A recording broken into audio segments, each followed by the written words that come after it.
पहला प्रश्न जिज्ञासा करते हैं, गीता में अर्जुन किस वजह से युद्ध जीते, और अगर हारते तो भी क्या गीता का महत्व उतना ही रहता जितना आज है? कृष्ण अर्जुन को कभी भी जीतने का भरोसा नहीं दिला रहे हैं, बल्कि कृष्ण तो अर्जुन को जीत और हार का विचार ही न करने को कह रहे हैं।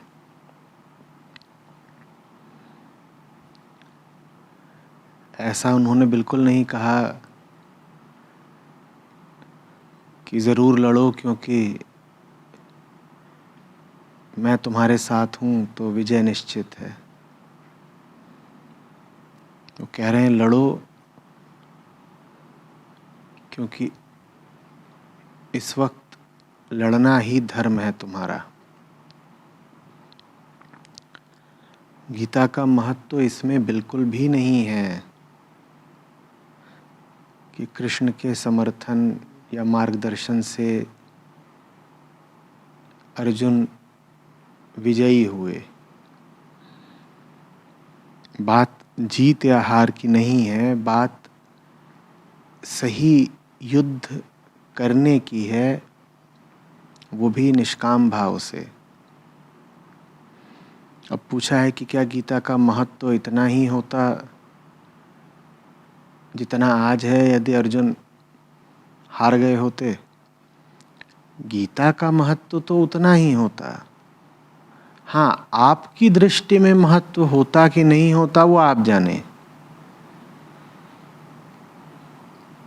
जहाँ तक गीता की बात है, गीता के मूल्य पर क्या अंतर पड़ जाना है इधर उधर की अन्य घटनाओं से। दुनिया में तमाम जो घटनाएं घटती हैं उनमें सहयोग का भी एक बहुत बड़ा अंश निहित होता है। तो घटनाओं का क्या भरोसा, कभी कोई भी घटना घट सकती है, संयोग की बात है। योद्धा हैं, युद्ध कर रहे हैं, क्या पता क्या हो जाए। आवश्यक थोड़ी है कि किसी कर्ण के ही रथ का पहिया गड्ढे में धंसेगा और फंसेगा। किसी और के रथ का पहिया भी तो फंस सकता था।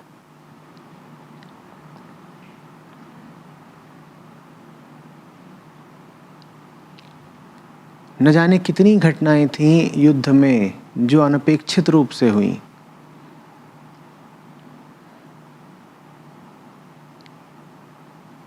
ऊंट इस करवट भी बैठ सकता था, उस करवट भी बैठ सकता था।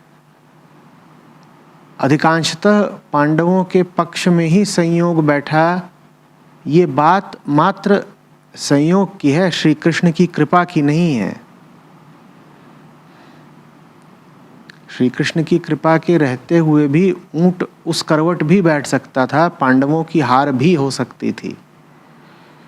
युद्ध स्थल पर, धर्म स्थल पर हार नहीं होती उनकी। एक बार कृष्ण की बात मानकर अर्जुन ने लड़ना स्वीकार कर लिया तो धर्म क्षेत्र में अर्जुन उसी पल तत्काल विजयी हो गए। अब कोई हार नहीं हो सकती। सही लड़ाई लड़ना अपने आप में जीत होती है। तो धर्म क्षेत्र में अर्जुन उसी पल विजेता हो गए जिस पल उन्होंने श्री कृष्ण को समर्पण किया। लेकिन रण क्षेत्र में तो विजय का कुछ भरोसा नहीं ना। धर्म क्षेत्र की विजय आपके हाथ में है पूरी तरह से, और दुनिया के रण क्षेत्र में विजय मिलेगी कि नहीं मिलेगी ये बात तो संयोग की है। और चूंकि संयोग की है इसीलिए बहुत महत्व नहीं रखती। मिली तो ठीक, नहीं मिली तो ठीक। हमारा काम था धर्म का पालन करना, हमने किया, अच्छी बात है, जीत गए। न जीते होते तो भी कोई बात नहीं। सदा ऐसा नहीं होने वाला है कि धर्म का पालन करते हुए आपको दुनिया में भी जीत मिली जाए। तब मन छोटा मत करिएगा और नहीं शिकायत करिएगा। मत कह दीजिएगा कि हमने तो कृष्ण की आज्ञा का पालन किया और देखो हमें हार मिली। जो कृष्ण की आज्ञा का पालन कर रहा है वो आज्ञा पालन करने के कारण ही जीत गया। आंतरिक जीत मिल गई उसको, और आंतरिक जीत ही मायने रखती है। बाहर की जीत, फिर दोहरा रहा हूं, कोई निश्चित नहीं होती। ये सिर्फ संयोग की बात है कि रावण के विरुद्ध राम जीत गए और कौरवों के विरुद्ध पांडव जीत गए। उल्टा भी हो सकता था। बहुत युद्ध ऐसे भी हुए हैं जिसमें ऊपरी तौर पर देखें तो जो पक्ष धर्म की तरफ से लड़ रहे थे उनकी हार हुई है। गुरुओं की गर्दनें कटी हैं। करबला का मैदान याद कर लीजिए। बल्कि अगर आप कुल लेखा जोखा करेंगे तो आपको दिखाई देगा कि दुनिया के कुरुक्षेत्रों में तो मामला करीब करीब बराबर का ही रहा है।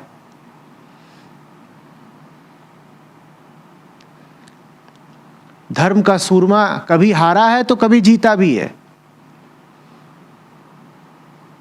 कोई ये उम्मीद लगा करके ना बैठे कि धर्म की तरफ से लड़ेगा तो दुनिया में उसे जीत हासिल होगी ही होगी। नहीं, ऐसा नहीं है। और साथ ही साथ मैंने ये भी कहा, धर्म की तरफ से जो लड़ेगा उसे धर्म की तरफ से लड़ने के कारण ही जीत तत्काल मिल गई। कौन सी जीत तत्काल मिल गई? आंतरिक। बाहर वाली जीत, उसकी बहुत परवाह मत करिए, क्योंकि बाहर वाली जीत की आप परवाह कर रहे हो तो इसका मतलब यह है कि आप कृष्ण की बात सुन ही नहीं रहे। कृष्ण तो कह ही यही रहे हैं ना कि बाहर जीत मिलती है, हार, इसकी तुम फिक्र करना ही नहीं, यही कह रहे हैं ना। और आप कृष्ण की बात सुन ही इसीलिए रहे हो अगर कि बाहर जीत मिलेगी, तो फिर आपकी बहुत श्रद्धा नहीं है श्री कृष्ण में। आप बस लालचवश उनके पास पहुंच गए हैं कि अर्जुन को जिता दिया आपने, हमें भी जिता दीजिए ना।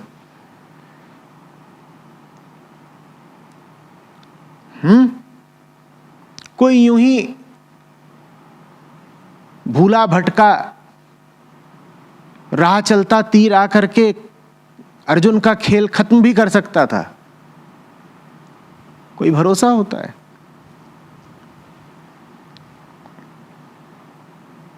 उससे गीता का महत्व नहीं कम हो जाता। हाँ, आपकी नजरों में गीता का महत्व जरूर कम हो जाता, क्योंकि आप गीता के पास सीखने नहीं जाते, आप गीता के पास जीत का लालच लेकर के जाते हैं। हम गीता के पास इसलिए नहीं जाते क्योंकि श्री कृष्ण के दर्शन में और उपदेश में मूल्य है। हम गीता के पास भी इसलिए जाते हैं क्योंकि हमें सांसारिक तल पर अपने दुश्मनों को हराना है, उन्हें हरा करके राज्य और सत्ता को हथियाना है। तो उस दृष्टि से ठीक कह रहे हैं आप। अगर पांडवों की हार हुई होती तो आम आदमी की नजर में तो गीता का महत्व तो कम हो ही जाता। लोग कहते हैं अरे फायदा क्या हुआ, 18 अध्याय कह दिए, अर्जुन बेचारा जोश में आके कूद पड़ा, मारा गया ना। इससे अच्छा तो चुपचाप इधर उधर कहीं निकल जाता, शांति से रह लेता या संधि कर लेता। 5 बेचारे लड़कों को मरवा दिया और साथ में न जाने कितने सैनिक। तब ये अभियोग लग जाता। हम ऐसे ही लोग हैं। इससे आपको ये भी समझ में आ गया होगा कि अधिकांश लोगों को भगवद गीता से कोई लाभ क्यों नहीं होता है। क्योंकि हम गीता के पास भी वैसे ही जाते हैं जैसे हम किसी बाजार में, दुकान में, किसी रिश्ते में जाते हैं। अपने स्वार्थों के चलते, अपने लालच के चलते। और फिर हम ताज्जुब करते हैं, इतने दिनों से पढ़ रहे हैं, कुछ समझ में क्यों नहीं आया? इतने दिनों से तथाकथित अपनी साधना कर रहे हैं, कोई लाभ क्यों नहीं हुआ? कैसे होगा लाभ? आप जो हो वही बने रहते अपने लिए लाभ के आकांक्षी हो। आध्यात्मिक ग्रंथ इसलिए थोड़े ही हैं कि आप जैसे हो आपको वहीं पे और पुख्ता कर दें।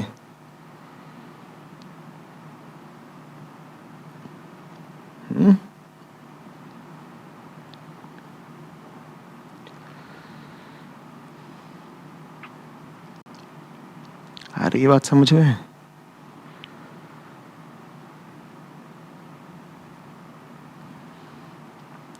कई बार तो स्थिति यहाँ तक आ जाती है कि लोगों का धर्म ग्रंथों पर से विश्वास ना उठ जाए, इसकी खातिर इतिहास को झूठ से भर दिया जाता है।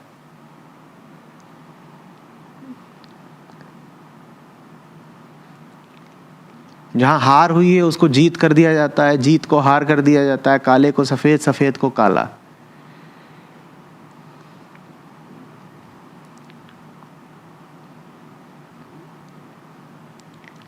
क्योंकि हम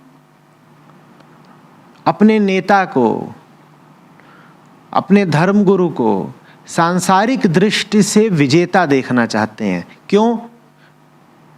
क्योंकि हमें भी संसार में विजेता होना है, हमें संसार के पार नहीं जाना है। हमारा क्या उद्देश्य है? हमें तो जी इसी दुनिया में रहना है, इसी दुनिया को जीतना है। क्यों जीतना है? जीतेंगे तभी तो भोगेंगे। तो हमारी पूरी नजर ही दुनिया को जीतने और भोगने पर लगी हुई है। अब ऐसे में हमें कोई मिल जाए धर्मगुरु जो अपनी निजी जिंदगी में दुनिया से हारता हुआ प्रतीत होता है, उसने लड़ाइयां लड़ी, वो हार गया, उसकी संपत्ति छिन गई, उसको सम्मान नहीं मिला, इस तरह का उसका जीवन वृतांत हो, तो हमें बड़ी तकलीफ हो जाएगी उसको गुरु मानने में। हम कहेंगे ये लो, ये तो इनका हाल था, 5 इन्होंने लड़ाइयां हारी, किसी ने 2 पैसे की इज्जत नहीं दी। तो फिर कहानियां रची जाती हैं। कहानियां ये रची जाती हैं कि नहीं साहब इन्होंने हारा नहीं था, ये जीते थे।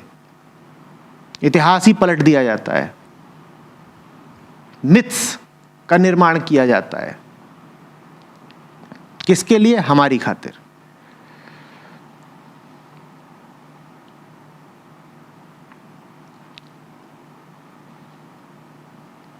हम बड़े जिद्दी लोग हैं, मानते ही नहीं।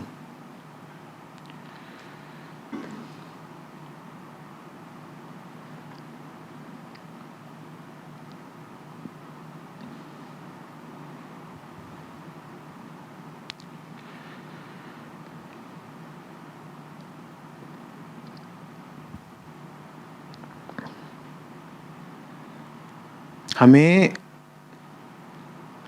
कोई सच्चा मार्गदर्शक नहीं चाहिए होता, हमें भाड़े का गाइड चाहिए होता है, जो चले तो आपके आगे, चले तो आपके आगे आगे, लेकिन चले आपके अनुसार ही। आप उससे बोलें रुको तो रुक जाए, आप कहें बढ़ो तो बढ़ जाए, आप कहें छोड़ो आज का बहुत हो गया तो कहे जी, आप कहें फलानी जगह दिखा दो तो फलानी जगह दिखा दे, आप कहें नहीं वो वाली जगह नहीं देखनी तो कहे जी। हम जिसको आगे आगे भी अपने चलाना चाहते हैं, हम जिसके पीछे भी चलना चाहते हैं, हमारी इच्छा यही रहती है कि रहे वो भी हमारे नियंत्रण में ही।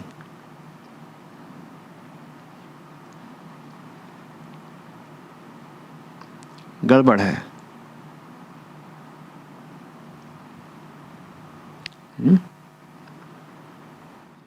प्रणाम गुरु जी।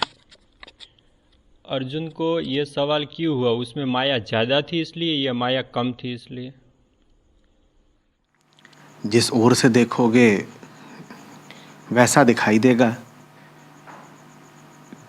अगर कृष्ण होके देखोगे तो ऐसा लगेगा कि अर्जुन पर माया छा गई है, इसलिए ऐसे सवाल कर रहा है। और अपने पैमानों से देखोगे तो दिखाई देगा अरे अर्जुन पे माया बहुत कम है, तब तो ऐसे सवाल कर पा रहा है। वो तो निर्भर करता है ना कि कम और ज्यादा कि तुम्हारे पैमाने क्या हैं, मापदंड क्या हैं। कृष्ण की दृष्टि से देखोगे तो अर्जुन की बुद्धि पर माया छाई हुई है, पर अपने तल से देखोगे तो दिखाई देगा कि अर्जुन की बुद्धि पर तुम्हारी अपेक्षा बहुत कम माया है। जितनी माया आम आदमी के मन पर चढ़ी होती है उससे बहुत कम माया है अर्जुन के मन पर, तभी तो कृष्ण से सवाल कर पा रहा है और चुपचाप खड़ा होकर के उत्तर सुन पा रहा है। तो वो निर्भर करता है कि किस दृष्टि से देख रहे हो। अर्जुन पर जितनी भी माया है वो शून्य से ज्यादा है और अतिशय से कम है। नहीं कह सकते कि बिल्कुल नहीं है, माया है, और ना ये कह सकते हैं कि बहुत ज्यादा है, क्योंकि बहुत ज्यादा होती तो सुनता नहीं। अगर श्री कृष्ण उनके सारथी न होते, कोई आम आदमी सारथी होता तो अर्जुन की वाह युद्ध में क्या होता? तो अर्जुन क्यों होते? एक आदमी को सारथी वैसा ही मिलता है जैसा वो होता है। अगर अर्जुन है तो उन्हें कृष्ण जैसा सारथी मिलेगा ही मिलेगा। ये कोई संयोग की बात थोड़ी ही है। ये कोई अनायास थोड़ी ही हुआ था कि अर्जुन को कृष्ण मिल रहे हैं सारथी और कर्ण को शल्य। सारथी मतलब जो आपके साथ है, जो आपका रथ संभाल रहा है। आप ही तो चुनते हैं ना। अगर अर्जुन है तो वो कृष्ण को चुनेंगे, कोई और आ कैसे जाएगा उनके रथ पर? आदमी का पता कैसे लगता है? उसकी जिंदगी के चुनावों से। आप जो हो वैसा ही आप चुनाव करते हो, कोई और कैसे आ जाएगा? आप ये थोड़ी कह सकते हो आदमी में बहुत अच्छा हूं, बस काम बहुत गलत करता हूं, या कि आदमी में बहुत होशियार हूं, बस चुनाव सारे बेवकूफी भरे करता हूं। ऐसा कह सकते हो? या आदमी तो मैं बहुत आध्यात्मिक हूं, लेकिन जिंदगी के मेरे सारे निर्णय अज्ञान से ओतप्रोत हैं। पर हमें अच्छा लगता है ये कहना कि आदमी तो मैं बहुत आध्यात्मिक हूं, पर काम सारे मूर्खता के करता हूं। आपके कर्म बताते हैं आप क्या हो। अगर आपके कर्मों में अज्ञान है और मूर्खता है तो काहे अपने आप को आध्यात्मिक बोलकर अध्यात्म का अपमान कर रहे हो?